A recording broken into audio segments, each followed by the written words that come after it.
출애굽기 6장 말씀 1절부터 30절까지, 1절부터 13절까지, 그리고 28절에서 30절까지 같이 읽겠습니다. 시작.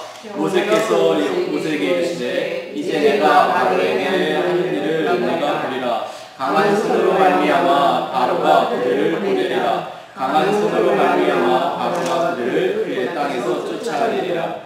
하나님이 모세에게 말씀하여 이르시되 나는 여호와이니라. 내가 아브라함과 이삭과 야곱에게 전능의 하나님으로 나타났으나 나의 이름을 여호와로는 그들에게 알리지 아니하였고 가나안 땅 곧 그들이 거류하는 땅을 그들에게 주기로 그들과 언약하였더니 이제 애굽 사람이 종으로 삼은 이스라엘 자손의 신음소리를 내가 듣고 나의 언약을 기억하느라. 그러므로 이스라엘 자손에게 말하기를 나는 여호와라. 내가 애굽의 사람의 무거운 짐에서 너희를 빼내며 그들의 노역에서 너희를 건지며 편팔과 여러 큰 심판들로서 너희를 속량하여 너희를 내 백성으로 삼고 나는 너희의 하나님이 되리니 나는 애굽 사람의 무거운 짐에서 너희를 빼낸 너희의 하나님 여호와인 줄을 너희가 알지라. 내가 아브라함과 이삭과 야곱에게 주기로 맹세한 땅으로 너희를 인도하고 그 땅을 너희에게 주어 기업을 삼게 하리라. 나는 여호와라 하라. 모세가 이와 같이 이스라엘 자손에게 전하나 그들의 마음의 상함과 가혹한 노역으로 말미암아 모세의 말을 듣지 아니하였더라.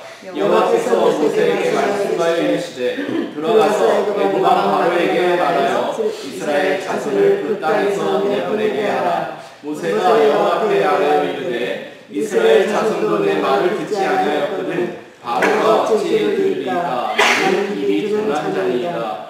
여호와께서 모세와 아론에게 말씀하사 그들로 이스라엘 자손과 애굽 왕 바로에게 명령을 전하고 이스라엘 자손을 애굽 땅에서 인도하여 내게 하시니라. 아멘. 28절부터 보겠습니다. 시작. 여호와께서 애굽 땅에서 모세에게 말씀하시던 날에 여호와께서 모세에게 말씀하여 이르시되 나는 여호와라. 내가 내게 이르는 말을 너는 애굽 왕 바로에게 다 말하라. 모세가 여호와 앞에서 아뢰되 나는 입이 둔한 자이오니 바로가 어찌 나의 말을 들으리까. 지난주에 우리 5장에서는 고난을 주시는 하나님이 성도들에게 허락하시는 그 거룩한 고난의 내용이 무엇인지, 목적이 무엇인지 이런 내용들을 좀 살펴보았습니다.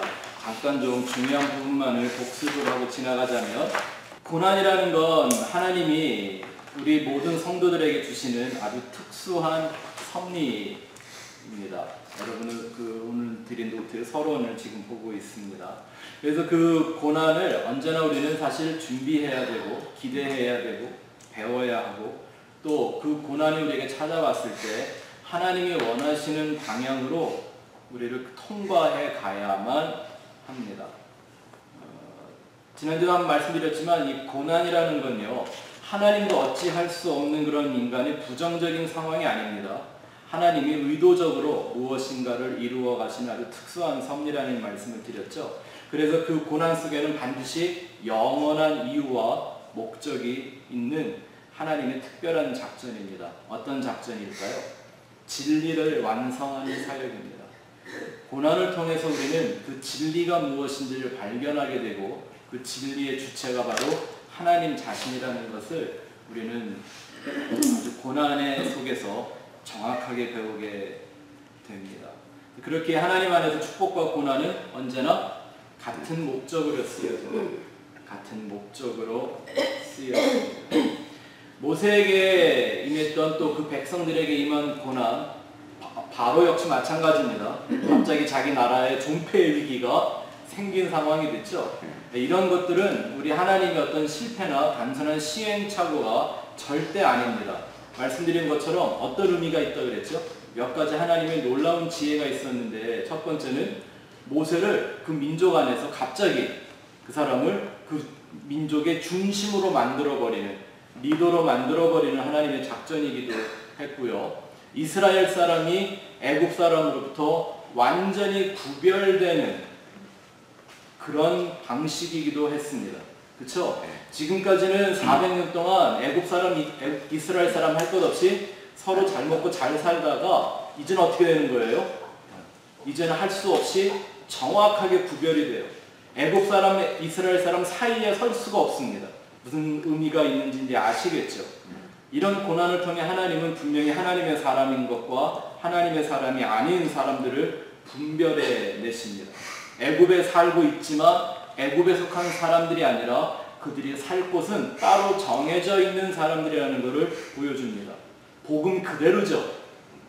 세상에 살고는 있지만 세상에 속한 사람들이 아니에요. 어디에? 하늘에 속한 사람들이라는 그 의미가 이 안에 분명히 다 들어있죠. 그래서 항상 이 영적인 고난 속에는 우리가 생각하는 것 이상의 비밀이 담겨져 있습니다. 그 고난을 고난 자체로만 보면 안 되죠. 고난이 있을 때 하나님은 오히려 더 역동적으로 우리 삶 속에서 역사하신다라는 얘기를 우리는 지난주에 많이 보았습니다. 또 하나는 하나님은 모세를 믿음의 사람으로 만들어갑니다. 원래 믿음 없는 사람이었잖아요. 오늘 말씀드리겠지만 6장까지 왔는데도 믿음이 있어요? 없어요? 하나님이 당신을 드러내서 계시해서 모세와 대화를 해주시니까 다행인 거지 모세에게는 아직 하나님에 대한 그런 깊은 지식이나 믿음 없는데 이 과정을 통하여 하나님이 모세를 믿음의 사람으로 만들어가는 것입니다. 자, 그 셋째 줄을 한번 내용을 볼까요? 고난은 하나님을 더더욱 그래서 특별한 존재로 만들어줍니다. 어떤 존재요? 우리는 고난을 겪을 때 하나님이 전지전능하시다라는 분이라는 걸 다시 한번 확인하게 됩니다. 하나님은 내 조수가 아니라 내가 그 하나님을 위해 창조된 피조물이고 그 하나님은 참으로 전지전능하신 분이라는 걸 우리는 고난 속에서 발견하게 됩니다. 어두울 때 빛을 찾게 되듯 고난을 통해 모든 것에 하나님이 모든 것의 중심이시고 또 모든 것의 주관자이신 하나님을 배우게 됩니다. 모든 것의 중심이요 주관자이신 하나님이라는 걸 어디서? 고난이 있을 때 배우게 됩니다. 내 인생을 만들어가는 건 내 직업도 아니고 나의 뚝심도 아니고 내가 갖고 있는 어떤 세상적인 가치관도 아니었다라는 걸 고난을 만나보면 우리가 이해하게 되죠. 우리의 문제는요, 이 고난이 닥치면 고난이 주는 어떤 고통과 아픔 때문에 하나님을 잃어버리는 겁니다. 그걸 믿음으로 극복하고 나면 그 다음 줄 한번 보세요. 현실보다 하나님을 크게 보는 믿음의 법을 배우게 됩니다. 이것이 여러분들이 지금까지 신앙생활을 하면서 크고 작은 도전이나 시험이나 고난들을 맛보셨을 때 여러분들 안에 만들어진 것들 아닙니까? 또 그래서 성경 말씀에 그런 말씀이 있는 거죠. 눈물로 씨를 뿌리는 자들은 기쁨으로 거두게 된다. 아니 씨를 뿌릴 때 왜 눈물로 뿌려요? 무슨 의미인지 아시겠죠? 이거는 밭에 씨 뿌리는 얘기라는 거가 아니라는 걸 아시겠죠? 그런 그들에게만 하나님이 기쁨으로 무엇인가를 거두게 하는 하나님이 주시는 걸 얻게 되는 것을 맛보게 하신다라는 겁니다. 이 믿음은 반드시 환난이 필요한데요. 하나님이 우리 인생들에게 믿음의 사람들에게도 고난을 주시는 까닭이 또 하나 있다면 이런 거 아니겠습니까? 마지막에 닥칠 환난을 준비하게 하시는 겁니다. 고난을 통해 끊임없이 자기의 믿음을 증명하는 법을 배워야만 진짜 이 세상에 환난이 성경에서 말한 그 마지막 환난이 임했을 때 자기의 믿음을 지켜낼 수 있는 사람이 되지 않겠습니까? 어쨌든 올해가 지나가면서는 뭔 일이 세상에 한 번은 생길 것 같습니다. 기대하시기 바랍니다. 할렐루야. 아멘. 아멘. 아멘. 뭔 일이 한 번은 꼭 생길 겁니다. 저는 다른 것 때문에 그러는 게 아니라 이스라엘과 관련된 일 때문에 그렇습니다. 혹시 아시는지 모르겠지만 이스라엘과 팔레스타인 그 땅을 이게 나누어서 아예 주고 팔레스타인 스테이트를 인정하는 법을 이제는 유엔이 밀어붙이고 있고요. 그것이 12월 달에 결정이 나게 되어 있습니다. 재밌는 건 어떤 결정이 나든지 전쟁은 피할 수 없을 거라는 겁니다. 이스라엘이 승복하겠습니까? 절대 안 하죠. 그죠? 네. 어떻게 독립해서 얻은 땅인데 그걸 다른 민족들이 와갖고 나라들이 결정해서 니네 그러지 말고 땅 갈라놓고 니네들끼리 살아 싸우지 말고 이스라엘은 절대 승복 안 할 겁니다. 그럼 어떤 역사가 일어날까요? 유엔이 가만히 안 있겠죠? 아, 저 우리 말 안 들어? 그죠? 이해가 되세요? 네. 근데 만약에 이스라엘은 그걸 받아들이지 않기 위해서는 분명히 누군가하고 또 싸울 겁니다. 성경에 그런 말이 있죠. 예루살렘을 군대가 에워싸거든 마지막 때가 된 줄을 알라. 그래서 뭐 다른 여러 가지 이런 소식들이 많이 있지만 이 문제 하나만큼은 우리 그리스도인들이 이 관심을 갖고 지켜봐야 될 뉴스입니다. 왜냐하면 항상 하나님의 역사는 이스라엘이라는 나라를 중심으로 해서 움직여가고 있는 건 분명하기 때문이죠. 그래서 아무튼 머지않은 일에 무슨 일이 한 번은 생기긴 생길 것 같은데 결국은 그 고난과 환난이 다가왔을 때 자기의 믿음을 지켜낼 수 있는 사람들은 크고 작은 고난을 통과하면서 이 고난의 이유와 목적과 그걸 통하여 더욱더 견고해지고 확고해진 믿음 갖고 있는 사람들이어야 하는 것입니다. 작은 고난 하나를, 시험 하나를 이기지 못하는 사람들이 과연 자기의 생명이 왔다 갔다 하는 고난이 임했을 때 믿음을 지켜낼 수 있을까? 그건 알 수 없죠. 그 훈련을 시키시는 것은 하나님이 우리를 그러한 내 믿음을 마치 부정하고 싶은, 부인하고 싶은 상태까지 던져보시는 겁니다. 그래서 우리는 훈련을 받는 거고요. 맞습니까? 네. 자, 그런데 이제 문제는 그런 고난이 닥쳐왔을 때 정말 어려운 건 뭐냐면 고난 자체도 어렵지만 그 고난이 우리에게 가져다주는 절망과 혼돈이라는 겁니다. 오늘 6장을 통해서는 그 절망과 혼돈 속에 계신 하나님에 대한 말씀을 우리가 한번 같이 생각해 보려고 합니다. 내 삶에 절망하고 혼돈할 수밖에 없는 상황이 됐다. 혹은 내가 이 절망과 혼돈에 정복당했다 해서 하나님이 없는 게 아닙니다. 맞습니까? 네. 내가 절망하는 중에도 하나님은 살아계시고 역사하고 계시고 하나님의 계획은 계속 움직이고 있다는 걸 우리는 압니다. 그죠? 근데 절망이 너무 커져버리면 하나님에 대한 소망을 잃어버리는 거죠. 하나님이 없어진 게 아니라 내가 소망의 끈을 놓쳐버리는 겁니다. 또 이런 고난이 생길 때 우리에게 찾아오는 건 뭐냐면 믿음의 사람일수록 진리에 대해서 신중한 사람들일수록 갖게 되는 증세가 있는데 영적인 혼돈에 빠지는 겁니다. 왜? 내가 지금까지 생각해왔던 것과 다르고 내가 기대했던 것과 다른 일이 벌어지고 내가 믿었던 것과 같은 일들이 아니라 기대치 못한 어려움이 닥치기 시작하면 사람들은 절망과 혼돈에 빠지게 되겠죠.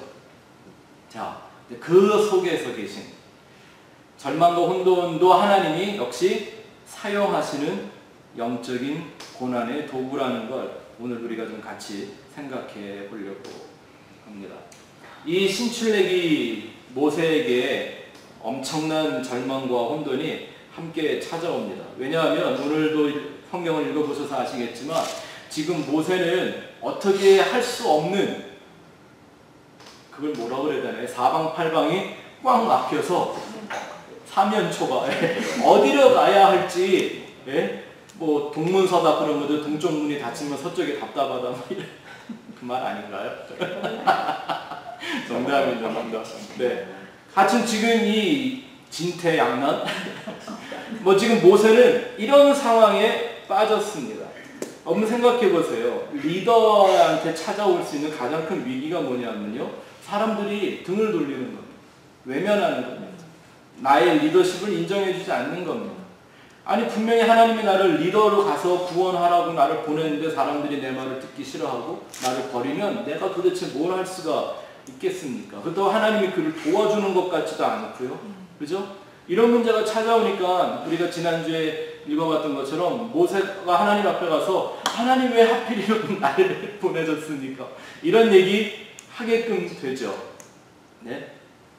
참 익숙한 상황이죠? 왜냐면 우리가 늘 그러니까. 네? 보세요. 모세는 지금 하나님이 시킨 대로 이스라엘을 구원하러 애굽에 갔어요. 하나님 바로는 자기 왕의 책임을 다하기 위해서 이스라엘을 절대 못 보내겠다고 버텨요. 그렇죠? 그 바로를 탓하기도 어려운 거예요. 또 그 반면에 이스라엘의 그 고통받고 있는 백성들은요, 아주 그냥 꿈 같은 이상주의에만 빠져있던 그 사람들은 갑자기 자기 상황이 어려워지긴 하니까 구원이고 뭐고 우린 그런 거 필요 없다. 너 빨리 나가라. 우리끼리 좀 편하게 살게 해달라. 이렇게 지금 사람들이 변해가고 있고요. 그렇죠? 그렇다고 하나님을 찾아와서 물어보면 하나님이 무슨 뭘 보여주거나 막 무슨 능력을 베풀거나 막 이렇게 하시는 게 아니라 계속 똑같은 말을 하고 있는 거예요. 모세가 처해 있는 상황이나 이스라엘이 처해 있는 상황에 이런 건 전혀 상관도 안 하시고 그냥 처음에 하셨던 말만, 당신이 하시는 말씀만 계속 되풀이하는 거예요. 이거 아주 답답하죠. 그러니까 믿음의 세계를 이해하지 못했던 모세가 오늘 6장 읽어보면 끝에 또 나오잖아요. 나는 입술이 둔한 사람인데 도대체 나보고 뭘 어떻게 하라는 거냐고 6장에도 똑같은 말을 2번이나 해요. 모세가. 그런 마음 이해가 되시죠? 이게 영적인 리더십을 갖고 살아가다 보면 한 번쯤은 겪게 돼요. 여러분들이 1대1 양육자를 하다가 봐도요, 물론 이렇게 심각한 일은 아니겠지만 이런 영적인 경험들을 하시게 될 겁니다. 고난 중에 찾아오는 절망과 혼돈, 이 얘기를 좀 한번 해보죠. 이 가장 어려운 것이 리더들이 절망, 소망에 가득 차 있어도 안 될 리더들이 절망에 빠지고 뭔가 어디로 가야 할지를 분명하게 알아야 할 리더들이 혼돈에 빠질 때입니다. 고난이라는 게 그렇죠. 이게 왜 생긴 건지 또 이 고난의 끝이 뭐가 있는 줄 알면 어렵지가 않아요. 우리가 아무리 어려운 일을 당해도요, 내가 왜 그 어려움을 당해야 하는 줄 알면 억울하질 않아요. 근데 왜 당해야 되는지 이유를 모를 때는 그 자체가 너무 힘들어서 고난이라는 고통보다는 그 가운데 특히 우리 믿음을 갖고 살았던 사람들이 쉽게 절망과 혼돈에 빠질 수 있는 거죠. 이 세상의 리더 같으면요, 힘들고 어려운 일이 생기잖아요. 그럼 자기 힘으로 몰아붙여요. 네, 그죠? 그럼 해결이 돼요. 너 싫으면 나가. 사표 써. 내가 틀렸어도 날 사장으로 믿고 따라오려면 따라와. 아니면 그만두는 거죠. 그 세상의 리더는 이렇게 갈 수가 있어요. 근데 영적인 리더들은 안 그렇단 말입니다. 하나님의 뜻을 찾아야 되고 그 뜻을 분별해야 되고 어떤 상황에서든지 진리와 거룩함으로 자기를 증명해내야 되는 이 엄청난 부담을 갖고 있는 리더들한테, 성도들한테 이게 결코 쉬운 숙제가 아니란 말입니다. 더군다나 하나님이 시키는 대로 했는데 인간적으로 기대했던 결과가 아닌 반대적인 일들이 생기고 자기가 책임을 감당해야 될 만한 일들이 생기면 믿음의 사람들의 마음은 쉽게 무너집니다. 그렇죠? 방향 감각을 잃어버리게 되는 거죠. 절망이라는 게 언제 찾아오든가요? 한번 여러분들의 그 생각을 한번 나누어 보시기 바랍니다. 절망 이런 거 한번 해본 적 있으세요? 여러분들 인생에 절망이라는 걸 경험해 본 적 있으십니까? 어떤 때? 절망이라는 게 어떤 뜻이죠, 정확히? 절망이 뭐 그러니까 제가 생각하고 있는 그 정도가 절망인지 그것보다 더 심한 것이 절망인지 그걸 잘 모르겠더라고요. 그러니까 사람마다 다르겠죠. 이게 말 그대로 이런 거 아닌가요? 뭔가 바라볼 수 있는 것들이 다 끊어져 나간 상태. 예, 근데 그게 사람마다 다를 수 있잖아요. 그렇죠. 네. 그 깊이가. 예. 그러니까 그 뭐 구체적인 어떤 뭐 케이스가 아니라 회복 가능성이 없나? 회복 가능성이 없는 걸 만났을 때. 그렇죠.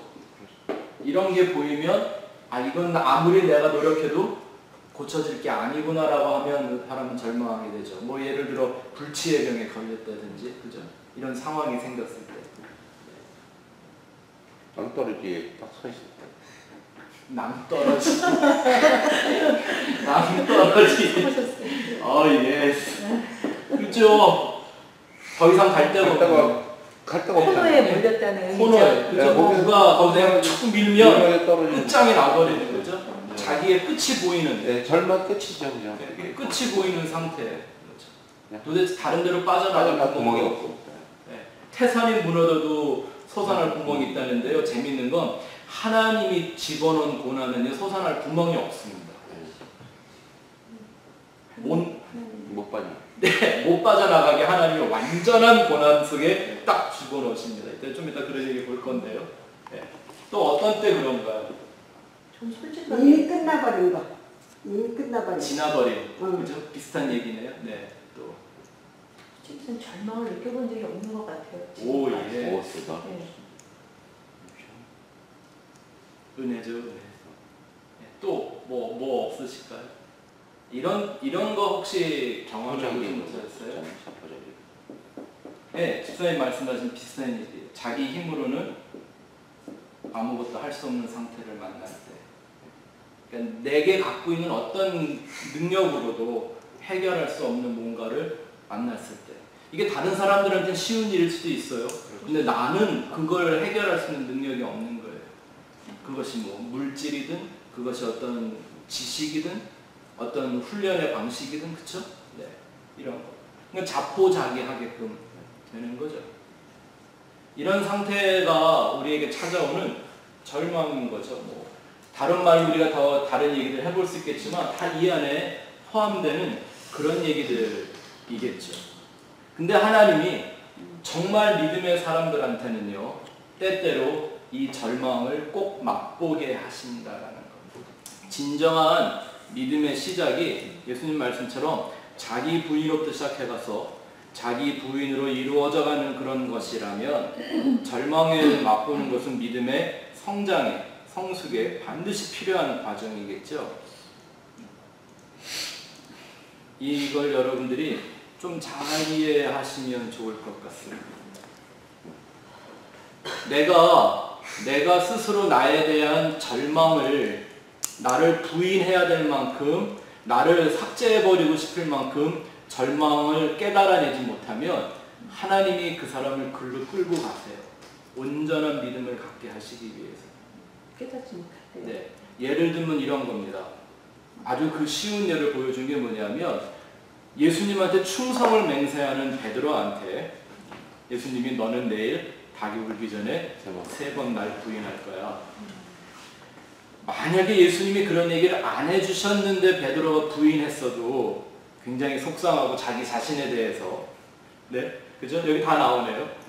자기 자신에 대해서 절망할 수밖에 없을 텐데 더군다나 예수님이 알고 계셨어. 내가 예수님을 당신을 위해서 죽는 자리에까지 가겠다고 뻥을 막 치는데 예수님이 그걸 알고 계셨다라는 거예요. 넌 분명히 날 3번 부인할 거야. 그랬는데도 불구하고 부인할 수밖에 없는 자신을 맛보는 거예요. 근데 거기서 그 자체에서 예언을 했잖아요, 벌써. 네. 믿음이 안 생길까요? 예수님에 대해서 또. 아니, 그건 이제 결과로 찾아오는 거잖아요. 근데 보세요. 그렇게 부인한 베드로를 예수님이 버리셨나요? 만났을 때 책망하셨나요? 아마 나 같았으면 부활을 하자마자 쫓아와갖고 궁디라면 걷어차며 내가 너 부인한다 그랬지? 내 말이 맞지? 막 이랬을 것 같았는데 아니요. 예수님은 단 한 번도 베드로에게 그 부인한 사건에 대하여 언급도 안 하세요. 그냥 물어보세요. Do you love me? 물론 더 무서운 질문이었지만 그걸 얘기 안 하신단 말이에요. 근데 왜 베드로를 그 상황 속에 집어넣으셨을까요? 그걸 겪어낸 베드로가 결국은 자기의 모든 걸 완전히 부인하고 그래 난 예수 없으면 이런 인간이구나 라는 자기에 대한 절망을 맛보게 되는 거예요. 나라는 인간 내 힘으로는 회복도 안 되고 나는 맨날 낭떠러지에 서 있는 그런 인간밖에 아니구나. 내 힘으로는 믿음도 지키지를 못하는 존재이구나 라는 걸 철저하게 깨닫게 만드시는 거죠. 그랬던 베드로가 되고 나니까 십자가를 거꾸로 질 수 있는 사람이 되는 것입니다. 이 현대 기독교의 심각한 문제는요. 이런 기복주의 혹은 율법주의 이런 것들이 갖다주는 심각한 상황이 뭐냐면 이런 믿음을 위해 예수만 바라보게 되는, 예수만 남는, 내 안에 두 마음 아니라 세 마음 네 마음 있는 걸 다 파괴시키고 다 소멸해서 예수의 마음만 남게 만드는 이 하나님의 절망에 대한 이해가 없는 거예요. 오히려 이걸 피하는 게 잘하는 거라고 생각하고요.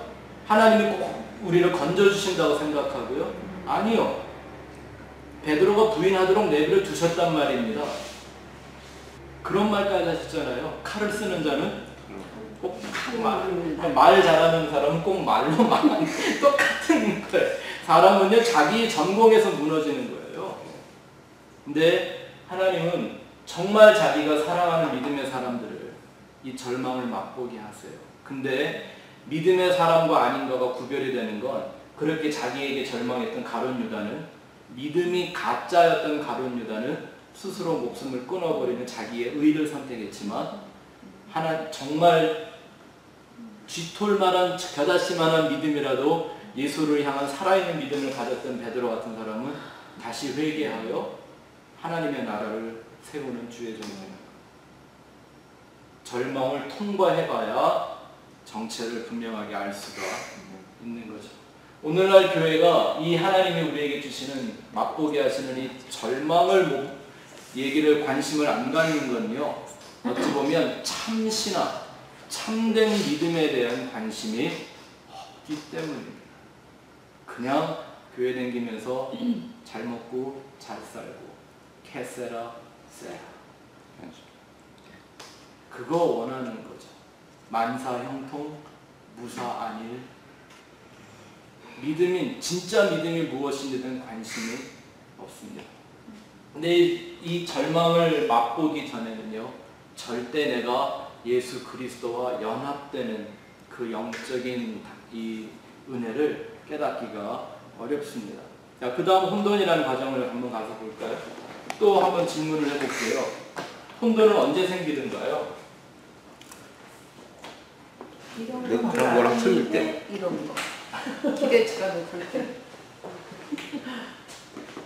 내가 아는 거랑 틀릴 때. 혼돈. 진실이, 내가 아는 진실과 틀릴 때. 그렇죠? 네. 내 기대 혹은 내 지시, 심지어는 내 믿음과 다른 결과들이 생겨나기 시작할 때, 꼭 여러분들의 고백 같으네요. 또 언제 우리 인생을 혼돈하게 되나요? 언제? 그게 이제 결론이 딱 가던 길이 안 맞을 때. 네, 여기 뭐 다 비슷하네요. 알겠죠? 이런 건 어떤가요? 여러분들은 이런 거 안 해보셨어요? 하나님의 영광과 나의 이득 사이에서 서 있을 때, 내가 분명히 하나님 우리를 가끔 그런 대로 몰아가시죠. 네. 이런 건 참 좋아요. 하나님의 영광도 나타나고 나도 이득이 생기고. 네. 이런 거죠. 하나님도 영광을 받으시지만 나도 영광을 받는, 이런 거라면 참 어렵지가 않아요. 혹은 나도 손해보고 하나님도 손해보는 것 같은 일은 또 괜찮아요. 정말 괜찮아요? 근데 이런 거 있죠. 생각할 때 말로는 하나님의 영광이 되는 걸 머리로는 알겠는데, 그것 때문에 내가 손해를 봐야 돼. 희생을 해야 될 때. 더군다나 정말 말 그대로 이름도 빛도 없이 희생해야 될 때. 그 희생과 그 헌신과 그 자기의 손해가 드러나기라도 하고 누가 인정이라도 하고 받아주기라도 하는 건 모르겠는데, 정말 말 그대로 이름도 빛도 없이 혼자 고생하는 거예요. 이런 때 우리 믿음의 혼돈이 좀 오지 않나요? 어느 길로 가야 하는지. 제가 전번에 혼돈한 적이 한 번 있었는데, 그거 응? 저희가 가짜다. 가짜다. 뭐? 그죠? 지금 근데 어쨌든 그 말씀 참 잘하셨어요. 가짜다. 진짜 가짜, 모조자. 그죠? 모조자. 김문정 원사님이 오늘 또 그걸 저한테 질문을 하셔갖고 이거 뭐지 하고 내가 혼돈한 답을 해드렸는데, 진짜와 가짜를 구별하지 못하면 혼돈하게 되죠. 사람들이 하나님의 음성을 들어본 적이 있나요? 근데 들어본 적이 없는 음성을 듣고 그걸 하나님인 줄 알아요. 어떻게 그게 가능할까요?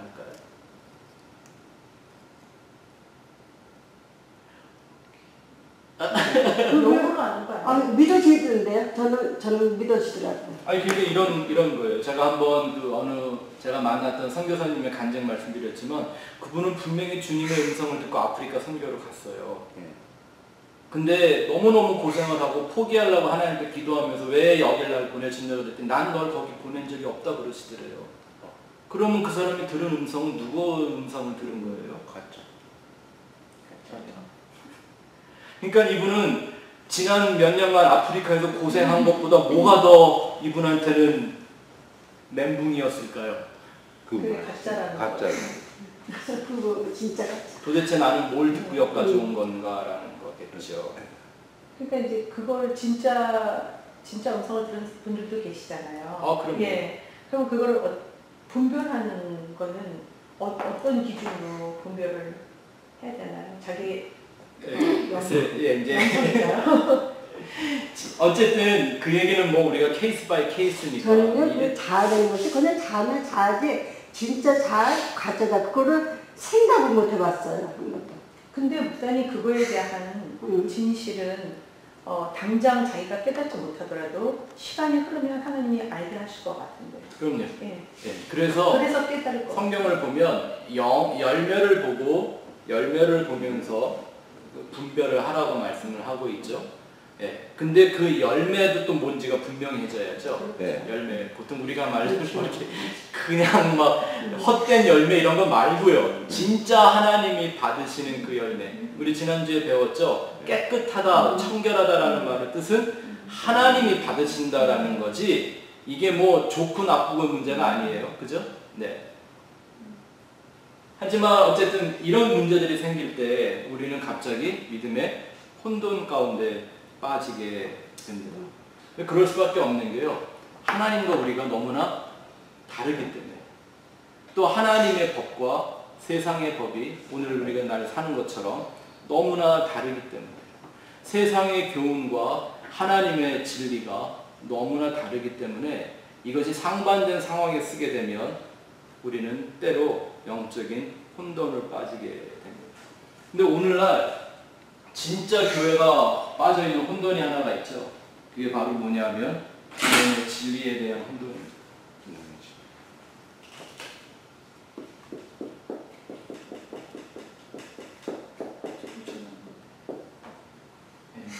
말씀드린 것처럼 우리 지난주에 두 집사님 교회 등록을 하시면서 잠깐 대화를 했었는데 그분들도 거의 평생 교회를 출입하셨던 분들인데 여전히 자신들 안에 분명하지 않은 게 뭐였냐면 구원의 진리였단 말이에요.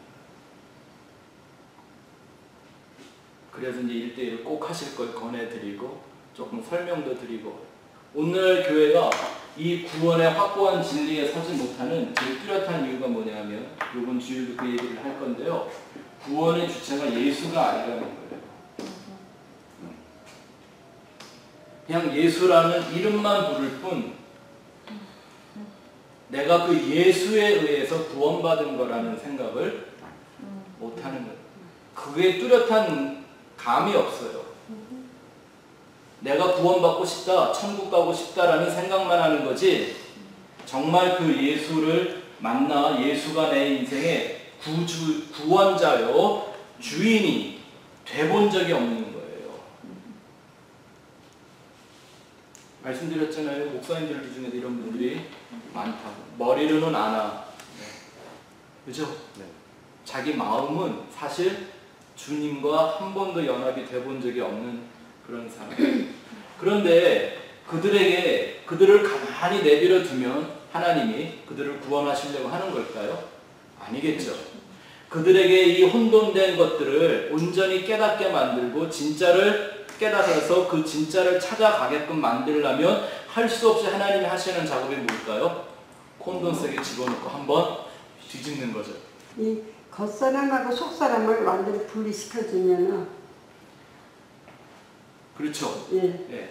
근데 그건 성경이 그렇게 말을 많이 하고 있어도 내가 그걸 경험해내기 전에 아무리 많은 설명을 해줘도요, 내 자아의 죽음을 영적으로 맛보기 전에, 내 자아를 십자가에 못 박는 게 무엇인가를 내가 은혜로 경험을 해내기 전에는 참 좋은 말인데 어려운 말이란 말이에요. 그렇죠? 그래서 하나님은 말씀드린 것처럼 우리의 믿음을 완성하기 위해 하셔서 말씀드렸죠. 예수님은 믿음의 주요, author of faith. 우리의 믿음을 선물로 주셔서 그 믿음을 시작하는 분이시요, 그리고 perfecter of faith. 우리의 믿음을 완성하는 분이시란 말입니다. 그래서 그 믿음의 과정 중에는 가르침도 있고 능력도 있고 축복도 있고 은혜도 있지만 또한 우리가 거쳐갈 수밖에 없는 과정이 뭘까요? 절망과 혼돈이라는 거예요. 자기 자신에 대한 절망과 이 세상에 대한 절망과 인간에 대한 그런 절망, 총체적인 절망도 맛봐야 될 뿐만 아니라 내가 가지고 있었던 생각들과 하나님의 진리가 점점 깊이 찌르고 쪼개고 들어오는 상황 속에서 겪게 되는 영적인 혼돈들을 거쳐가게 된다는 사실입니다. 이것도 누가 하시는 일이다? 하나님이 하시는 일이다. 근데 이런 하나님이 우리에게 절망하고 초청하시는, 역사하시고 초청하시는 절망과 혼돈을 내가 거부해버리면 어떻게 되나요? 그냥 자기의 안에, 자기의 생각 속에, 그릇된 신앙 속에 머무르게 되는 것이죠. 자, 그래서 밑에 줄 한번 보시기 바랍니다. 하나님이 뜻을 이루어가는 과정 가운데 찾아오는 절망과 혼돈은 무엇을 갖게? 참 믿음을 갖게 하시기 위한 하나님의 작업입니다. 그리고 그 믿음을 갖게 하는 그 대상은 어떤 목적이나 어떤 역사를 이루는 그런 일들이 아니라 그 참 대상은 바로 어떤 목적들이 아니고 누구를? 예수를 믿는 것이기 때문입니다. 지금 하나님이 모세에게 행하고 있는 일도 역시 뭐예요? 이스라엘 구원에 대한 어떤 그 거대한 일에 대한 거에 빠지지 않게 하시려고 하나님은 계속 모세에게 뭐만 하세요? 말씀만 하세요. 그럼 모세는 뭐만 믿어야 돼요? 하나님만 믿고 그냥 기다려보고 따라가야 되는 상황을 만들어 놓는 거예요. 근데 오늘날 왠지 기독교라는 믿음이 말하는 건 내가 뭐 해야 되는 일, 뭐 하고 싶은 일, 꿈 혹은 소망, 우리가 이루어야 되는 행복, 비전, 이런 것들을 믿음이라고 말하니 기독교가 힘이 하나도 없는 거예요. 그 안에는 하나님이 역사하는 것이 아니기 때문에. 믿음은 그런 도구가 아니기 때문인 거죠. 자, 두 번째 페이지 한번 가서 보겠습니다. 이제 그러면 하나님께서 모세에게 이 고난, 절망과 고난을, 혼돈을 통해서 하시는 일들이 무엇인가를 한 두 가지의 큰 부분을 한번 생각해 보죠. 첫 번째는 모세의 믿음을 훈련하십니다. 그 믿음을 가르치기 위하여 하나님은 모세에게 지금 겸손, 하나님 앞에서 겸손해지는 것을 배우고 있습니다. 우리가 팔복에서 공부했지만 성경에서 말하는 이 하나님의 말씀에 온전히 반응하고 순종하는 겸손을 뭐라고 부른다고요? 그게 온유라니까요. 부드럽고 따뜻함이 아니라 하나님이 말씀하시면 말씀하시는 대로 믿고 받아들이는 그 겸손함, 그게 바로 온유함과 똑같은 얘기예요. 모세가 지상에 있는 모든 사람들보다 온유한 자다라는 말은 그 사람이 성격이 부드럽고 따뜻하고 친절한 사람이었다라는 뜻이 아니라 그 사람은 하나님이 말씀하시면 말씀하시는 대로 따라가는 겸손한 사람이었다라는, 처음부터 아니었죠. 그 사람으로 하나님이 지금 만들어 놓고 있는 겁니다. 만들어 놓고 있는 거예요. 한번 잘 생각해 보세요. 모세는 지금 유일하게 자기가 이 일을 하고 있고 지금 이 현실에 대해서, 눈앞에 벌어지는 고통이라는 현실에 대해서 할 수 있는 말이 뭐밖에 없을까요? 지난주에도 우리 주일날 그런 얘기를 한 번 했네요. 하나님이 말씀하셨다. God says so.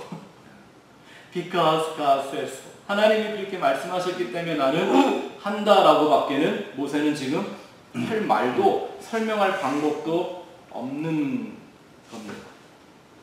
이 원망과 불평으로 가득 차 있는 사람들에게. 그러니 모세 안에 지금 뭐가 없으면 이 일이 점점 어려워질까요? 앞으로 어떤 일이 벌어질까를 아는 게 문제가 아니라 그 하나님을 믿을 수 있을까라는 거죠.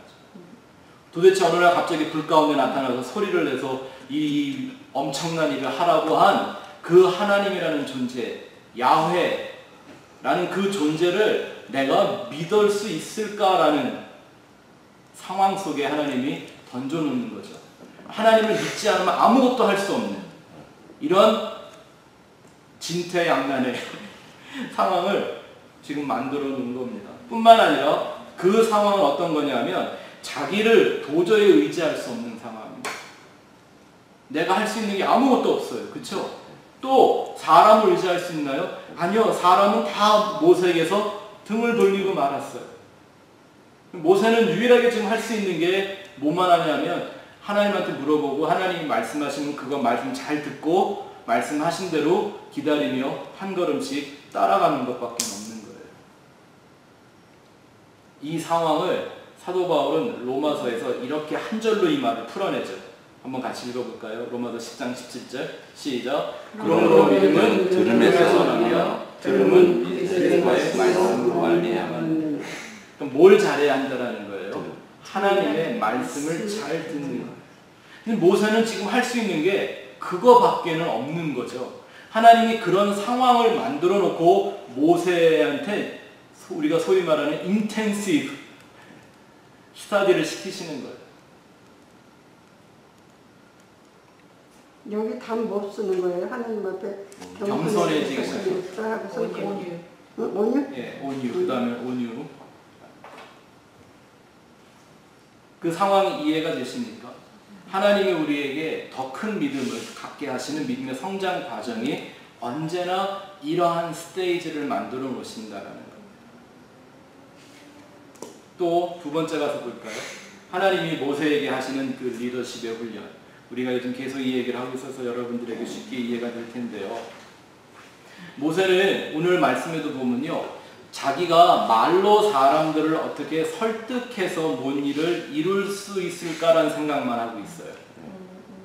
계속 그랬죠. 5장에서도. 그러고 오늘 6장에도 읽어보니까 도대체 나는 입술이 무딘 사람인데 나는 말을 할 수가 없습니다. 내지는 뭐라고 가서 얘기를 해야 됩니까? 이러는 건데요. 사람을 어떻게 설득해보려고 생각을 하고 있는 거예요. 자, 첫 줄에 한번 보세요. 모세는 하나님이 사람을 설득하는 사람이 아니라 하나님의 뜻을 행하는 종의 훈련을 시키고 있는 거죠. 그게 바로 믿음의 본이기 때문인 것입니다. 참 재밌죠? 내가 가서 말을 해서 말 잘해서 설득해서 사람들을 움직이려고 하는 그 모세를 하나님은 모세가 아무 말도 할 수 없는 상황 속에 집어넣은 거예요. 이 그림 이해가 되시죠? 예. 하나님은 절대 인간의 정욕을 사용해서 일하지 않으신다는 겁니다. 하나님에 대한 온전한 믿음. 그리고 그 모세는 자기의 말재주로 사람들을 끌고 가는 리더이기 이전에 하나님의 말씀을 잘 듣고 따르는 종이어야 했다라는 걸 하나님은 계속 가르치고 있는 겁니다. 그게 진정한 리더십입니다. 하나님 따라가는 걸 배우게 가르쳐 줄 수 있고 보여줄 수 있는 믿음의 본이 되는 것이죠. 또 그 다음 줄 한번 가서 볼까요? 지금 모세가 배우고 있는 것이 있습니다. 모세는 하나님과 사람 사이에서 중보자가 되고 연결고리가 되고 메신저가 되는 법을 배우고 있습니다. 자기의 좋은 생각, 자기가 하고 싶은 말을 통해서 사람들을 끌고 가는 사람이 아니라 하나님이 한마디 하시면 그 말을 듣고 가서 전해주는, 그렇게 해서 그 하나님을 알지 못하는 무지한 백성들을 하나님과 연결시켜주는 하나의 고리로 그 무지한 사람들을 대표할 수 있는 중보자로서 훈련을 받고 있는 거라는 것입니다. 하나님의 역사는요, 절대 설득으로 이루어지지 않습니다. 저도 한때는 설교를 하는 게 아니라 설득을 해보려고 참여를 많이 줬습니다. 여러분, 전도할 때요, 설득하려고 하지 마십시오. 거긴 힘이 없습니다. 하나님의 말씀 그 자체를 담대하게 선포하고 그 말씀을 선포하기에 자신감 있는 내 믿음의 확증이 있을 때 생명의 역사가 일어나는 거예요. 사도행전에 성령님 강림하셨을 때 그날 새벽에 그 120명의 성도들이 뛰어나와서 길거리를 나와서 베드로가 소리치지 않습니까? 그날 몇 명이 회개하고 예수를 믿었다고요? 3,000명이. 어떻게 그런 일이 생겼을까요? 베드로가 원래 설교 잘하는 사람이었어요? 사람한테 설득력 있는 사람이었나요? 아니요. 그런데 그 하나님을 한번 경험한 그 마음 갖고 나와 소리를 치는데 누가 역사하는 거예요? 하나님이 하시는 거예요. 하나님이 하시는 거예요. 우리는 지금 그 훈련을 계속 받고 있는 거라는 거죠. 이 얘기를 사도 바울은 고린도전서에 이렇게 풀어내고 있습니다. 같이 한번 읽어보죠. 시작. 형제들아, 너희에게 나와 하나님의 증거를 전할 때 말과 지혜의 아름다운 것으로 아니하였나니 내가 너희 중에서 예수 그리스도와 그의 십자가에 못 박히신 것 외에는 아무것도 알지 아니하기로 작정하였습니다. 내가 너희 가운데 거할 때 약하고 두려워하고 심히 떨었노라. 내 말과 내 전도함이 설득력 있는 지혜의 말로 하지 아니하고 다만 성령의 나타나심과 능력으로 하여 너희의 믿음이 사람의 지혜에 있지 아니하고 다만 하나님의 능력에 있게 하려 하였노라. 지금 이 모세를 이해하고 나니까 이 말씀이 분명하게 이해되지 않으십니까? 거기 위에 보니까 이런 말이 있어요. 하나님의 증거를 전할 때 말과 지혜에 아름다운 것으로 하지 않았다. 참 안타까운 건 오늘 말과 지혜는 너무 화려해졌죠? 교회 안에서. 그리고 아주 이런 거를 추구하는 사람들이 있습니다. 교양, 지성. 다 좋아요. 나쁘다고 말하는 건 아닙니다. 하지만 목적이 거기에 있고 그 자체의 능력이 있는 것 아니더라는 거죠. 뭐에 있다? 십자가의 능력에 있고 오직 우리의 믿음은 하나님의 능력에 의해서만 역사가 일어난다라는 걸 알게 하는 거예요. 지금 모세는 짧은 시간 동안에 이 훈련을 아주 톡톡히 받고 있습니다. 그리고 하나님의 재앙이 거듭되는 그 과정 속에 모세는 빠르게 믿음의 사람으로 점점 성장해 가고 있는 걸 우리가 앞으로도 보게 될 것입니다. 자, 사람들은 이렇게 아우성을 치고 바로는 못 보내겠다고 뒤집어지고 모세는 하나님 앞에 와서 계속 하나님 나 어떻게 해야 합니까? 라고 하는 이 상황 속에서 하나님은 또 어떻게 반응하시는지 한번 보겠습니다. 자, 한번 성경을 돌아가셔서 6절부터 8절 말씀을 한번 볼까요? 6장 6절부터 8절 말씀 같이 읽어보겠습니다. 시작. 그러므로 이스라엘 자손에게 말하기를 나는 여호와라. 내가 애국 사람의 무거운 짐 밑에서 너희를 떼내며 그들의 노역에서 너희를 건지며 편팔과 여러 큰 심판들로서 너희를 속량하여 너희를 내 백성으로 삼고 나는 너희의 하나님이 되리니 나는 애국 사람의 무거운 짐 밑에서 너희를 빼낸 너희의 하나님 여호와인 줄 너희가 알지라.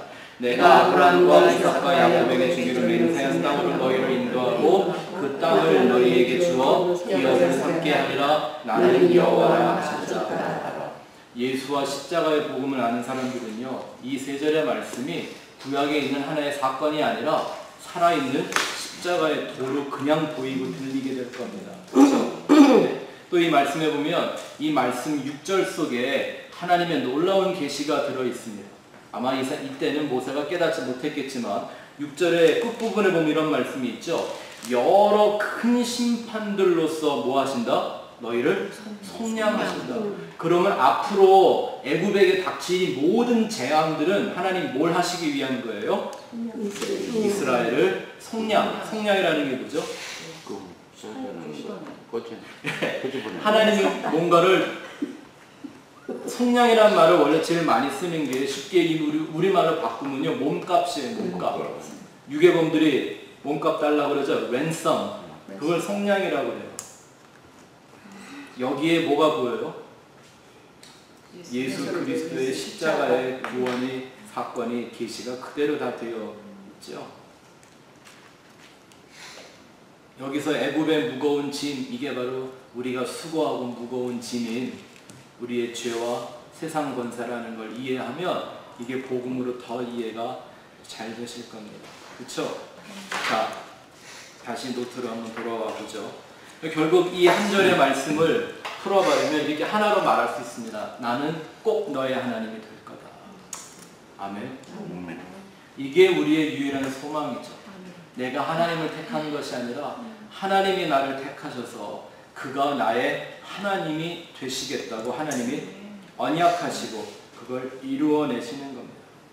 그래서 어쨌든 하나님의 역사는 세상에 어떤 일이 벌어진다 하더라도 계속 전진하고 있죠. 이걸 꼭 제가 어떻게 비유를 하냐면요. 마치 우리 몸은 계속 아파도 내 몸은 계속적으로 치유의 과정이고 내 몸속에서 일어나고 있는 것과 같다라고 생각을 하는 거죠. 그렇지만 고난의 때에는 참 엄살이 심해져서 이게 잘 안 되죠. 하나님은 절대 인간의 상황과 현실에 묶이지 않으십니다. 혹 예를 들어 뭐 많은 사람들이 얘기하는 어떤 그런 환란 시대가 우리 시대에 금방 닥친다 하더라도요. 두려워할 게 아닌 것은 아멘? 두려워할 일이 전혀 없는 것은 하나님은 그 과정을 통하여 하실 일을 다 하십니다. 그걸 그 하나님 하시는 일을 경험하는 게 은혜고 축복이고 특권인 것이죠. 아멘. 자, 두 번째 이 말씀에서 우리가 볼 수 있는 하나님은요. 구원의 약속을 쉬지 않고 말씀해 주십니다. 구원의 약속을 쉬지 않고 말씀해 주십니다. 이걸 보면요. 구원이 시작이 아니라 구원이 결과요 목적이라는 걸 알 수 있습니다. 맞습니까? 네. 이 기복주의를 가르치는 사람들은요. 어떤 식이냐면 교회 와서 뭐 세례나 침례 이런 거 받고 교인 등록하면 구원받은 걸로 치고 구원을 시작같이 이렇게 여겨요. 네, 맞아요. 그죠? 내가 예수를 믿을 때 구원은 나 안에 주어지는 선물입니다. 하지만 그 구원이 우리에게 완전한 구원을 주신 거지만 완성된 구원은 아니라고 말씀을 드렸죠. 네. 그래서 우리는 끊임없이 그 구원을 내 삶 속에서 완성해가는 삶을 하나님과 함께 살아내야 한다는 거죠. 그래서 하나님은 항상 구원을 가장 큰 약속, 마지막 약속, 파이널 프로미스로 주시는데 우리는 그 구원을 그냥 이미 받았으니까 구원받았으니까 그 다음에 10원 받고 그 다음에 20원 받고 이런 식의 생각을 하고 산다면 그는 구원을 이루는 게 뭔지 모르는 삶을 사는 겁니다. 출애굽기에 이 십자가의 복음이 얼마나 중요한 말씀인지 모릅니다. 이 하나님은 이 구원이라는 목적을 완성하시기 위해서 우리 안에 항상 거룩한 과정을 만들어내시는 겁니다. 이게 다르죠. 하나님이 기적을 이루실 때는 하나님은 순간적으로 기적을 이루십니다. 바다가 갈라지는 거 하나님한테는 그건 일도 아닌 거죠. 일도 아닌 거죠. 제가 오늘 어떤 목사님의 설교를 하나 참 은혜로운 설교를 하나 들었는데 하나님이 얼마나 크신가를 설명하는데요. 지금까지 천체 과학자들이 발견한 그 별들 이런 것들에 대한 크기 있잖아요. 이런 걸 얘기를 하더라고요. 근데 뭐 태양에 비하면 우리 지구는 요만큼밖에 안 한다면서요. 콩알만도 안 되는데요.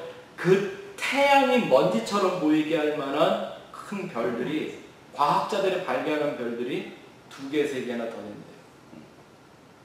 근데 성경에 보면 하나님은 그 모든 별들을 자기의 손바닥에 갖고 계신다 이런 말씀들이 나오잖아요. 네? 이런 기적이라는 건 하나님한테는 일이 아니에요. 신비한 게 아니란 말입니다.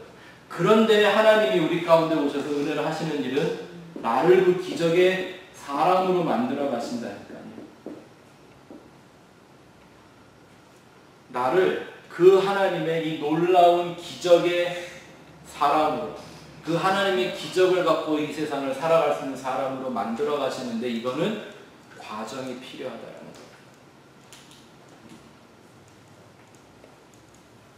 자, 마지막 세 번째 보겠습니다. 하나님은 인간의 절망과 혼돈 속에서 항상 능력이 되시고 빛이 되어 주십니다.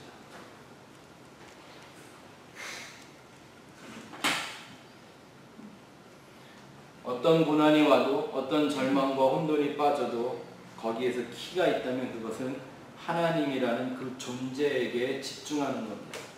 그래서 우리 신앙은 잘 한번 보시면 좋겠습니다. how가 아닙니다. 기독교 신앙의 전부는 who입니다. 우리가 믿음을 갖는 것 how를 위해서 갖는 게 아닙니다. who를 위해서 갖는 겁니다. 성경의 진리는 우리한테 how를 가르쳐 주는 게 아닙니다. 뭘 가르쳐 주는 거예요? Who's the truth? Who is real God? 이런 걸 가르쳐 주는 거죠. 그래서 하나님에게 집중해야 됩니다. 그 밑에 줄 한번 볼게요. 현실과 하나님의 말씀이 다를 때 혹은 나의 힘으로 극복하기 어려울 때 하나님을 의심 없이 그리고 자신감 있게 붙드는 훈련을 받는 것이 축복입니다. 왜냐하면 결국 어떤 일의 결과가 아닌 믿음으로 평가를 받을 것이기 때문입니다. 아멘. 네. 무엇이 심판의 대상이 됩니까? 믿음이 심판의 대상이 됩니다. 우리 고린도전서 3장에서 잘 배웠잖아요. 천국문을 들어가기 전에 꼭 뭘 거쳐야 된다? 불을 통과해야 된다고요. 그래서 어떤 사람은 금과 은과 보석처럼 나오고 어떤 사람은 나무와 풀과 지푸레기 같이 나온다 그랬습니다. 불 가운데서 자기 몸만 구원받은 것 같을 거라고 했습니다. 그건 뭘 얘기하는 거예요? 이 세상에서 얼마나 많은 업적을 이루었는가를 보는 게 아니라 그 사람의 믿음, 어떻게 살았냐가 중요한 게 아니라 누구를 믿고 살았냐가 중요하다는 거예요. 그 누구는 과연 누구를 말하는 걸까요? 예수를 보는 거죠. 마음이 청결한 자는 복이 있나니 저가 하나님을 볼 것이요. 하나님을 어떻게 봐요? 성경은 하나님은 보이지 않는 존재요 이렇게 얘기하고 있어요. 가까이 가지 못할 빛에 거하시며 이렇게 해놨고요. 내가 왜 주의가 할 소리를 지금 하지? 천사들이 하나님을 찬양하고 경배하라고 만들어놓은 천사들도 두 날개로는 얼굴을 가리고 하나님을 못 본다 그랬어요. 근데 어떻게 우리가 하나님을 볼까요? 그렇죠? 누굴 통해서만 보게 돼요? 예수를 통해서만 보게 되는 거죠. 어떻게 믿었냐가 중요한 게 아니라 누구를 믿었느냐가 우리의 구원과 영생과 영원한 축복을 결정해내는 거예요. 우리 신혜 집사님이 레디컬이라는 책을 읽고 굉장한 도전을 받고 계신데 결국 그것도 그 책에 우리한테 가르쳐주는 건 뭐예요? 어떻게 믿느냐를 보면 할 수 없어요. 근데 뭘 보면 내 안에 그 믿음의 담대함이 생겨요? 내가 누구를 믿고 있는지를 분명히 알 때. 기독교는 이런 방법론에 빠지면 안 됩니다. 내가 누구를 믿고 따라가야 되는가를 분명하게 아는 게 기독교입니다. 기독교, 크리스찬이티. 그래서 예수 믿는 사람들은 뭐라고 불러요? 크리스찬. 무슨 말이에요? 예수를 따라가는 사람.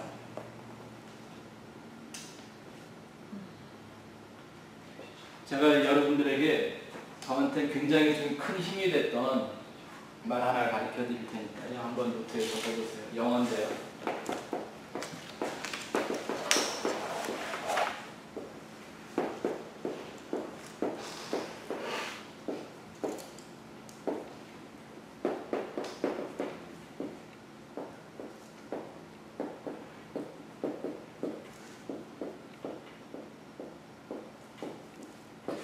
제가 교회 오다가 생각이 나갖고 노트에 못 적어드렸습니다. 무슨 말이에요? God will never lead you where His grace can find you. 하나님은 절대 우리를 그의 은혜가 찾아낼 수 없는 곳으로 인도하지 않습니다. 어떤 한 사람이 은혜에 대해서 또 하나님의 내 삶을 인도해 가시는 그 섭리에 대해 한 짧은 말인데, 저는 목회하며 살아올 때요, 제가 이런 어떤 고난을 만나고 도전이 생기고 저한테도 때는 절망과 혼돈이 찾아왔을 때 저한테 너무나 큰 힘이 됐던 말이에요. God will never lead you where His grace can find you. 우리는 어디에 있든지 그 하나님의 은혜가 우리를 인도해 가고 있음을 믿고 나아갈 때 절망과 혼돈 속에서도 우리는 하나님의 은혜를 풍성하게 누릴 수가 있습니다. 저 말씀은 우리에게 은혜를 주시기 위해서 우리를 창조하셨다는 거네요. 예, 결국 그 목적을 이루어 가시는 역사인 거죠.